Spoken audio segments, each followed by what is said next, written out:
At the time of elections, political parties aspiring to win power through the ballot box are used to making attractive promises to the people.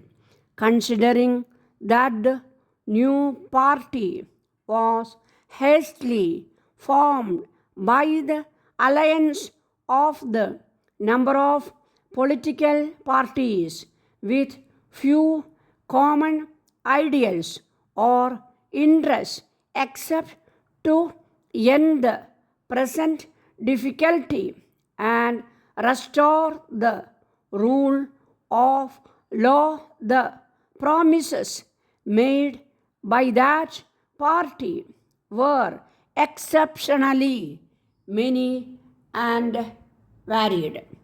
Important among them was the promise to provide employment to all by 10 years. Being the largest working democracy in the world, the ordinary people of India have by now got used to such promises and have learned to take them in course of time. That they voted in great numbers for the new party does not therefore mean that they seriously believed these promises, although it is only natural that many would have harbored a faint hope that some of these promises may be partly fulfilled. Usually, political parties which win elections show no great hurry to remind the people of their promises. The new party was, however, exceptionally forthcoming in this regard, and months after attaining power, actually chose to repeat the promise of full employment on more than one occasion.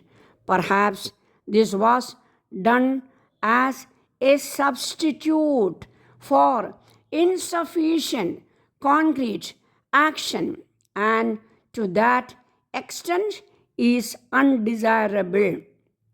What is much less understandable is that the Planning Commission, which one expects to be a body fairly immune from the making for current popularity, should have held out even more rosy hopes on employment.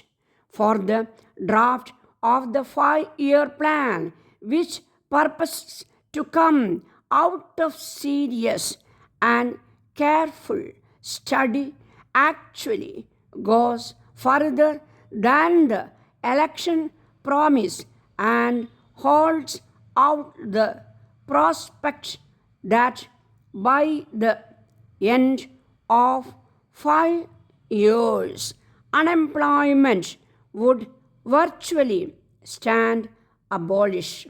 They said that if the plans of investment and production are fully implemented, it is estimated that more employment opportunities would be created within the planned period. Several estimates emanating from official sources put down the unemployment at less than 2 crores. If this were so, the generation of nearly 5 crores man years and employment should absorb the additions to the labor force. In fact, one would expect further that serious labor shortages would begin to emerge in 2 or 3 years' time. It is the general experience everywhere that when unemployment is less than 2 or 3% of the labor force, shortages appear in many sectors because it is virtually impossible to ensure that the nature of the additional demand for labor exactly matches the kind of labor on offer for employment. In fact, in some of the developed countries which suffer from high unemployment, there are even today many jobs for which local people are not available and have to be taken by immigrants from other countries. There is no reason to think that in India there is likely to be any closer matching of the supply and demand for labor. There is, of course, no serious probability that anything of this kind will happen. There are certain other conditions which have not been equally brought out. They relate to the assumption about the employment generation capacity of the various types of investment and production activity included in the plan. The Planning Commission must have no doubt worked out these relationship in detail. Otherwise, it would not have been possible to estimate with such fine accuracy that the generation of employment in construction and services.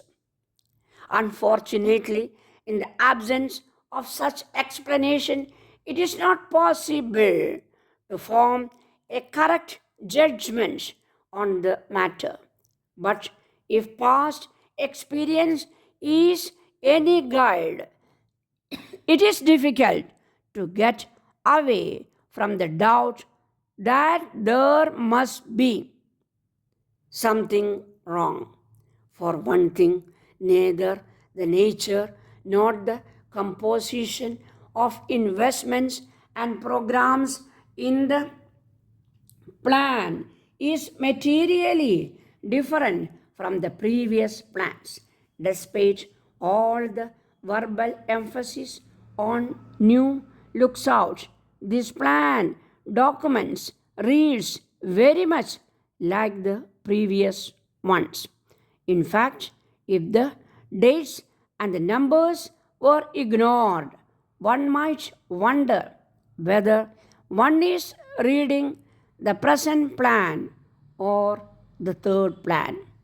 This is quite understandable when it is recalled that the bulk of investments relate to ongoing projects, some of them very much indeed.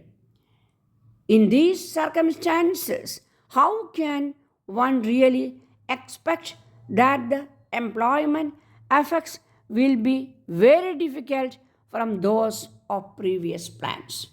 The serious reader might object that all this amounts only to putting one thing against another. There is no reason why doubts should be more valid than the results of so much study and computer work that has been done in the planning commission. This is certainly a fair question. There is, however, a comparatively simple way of answering and testing the matter.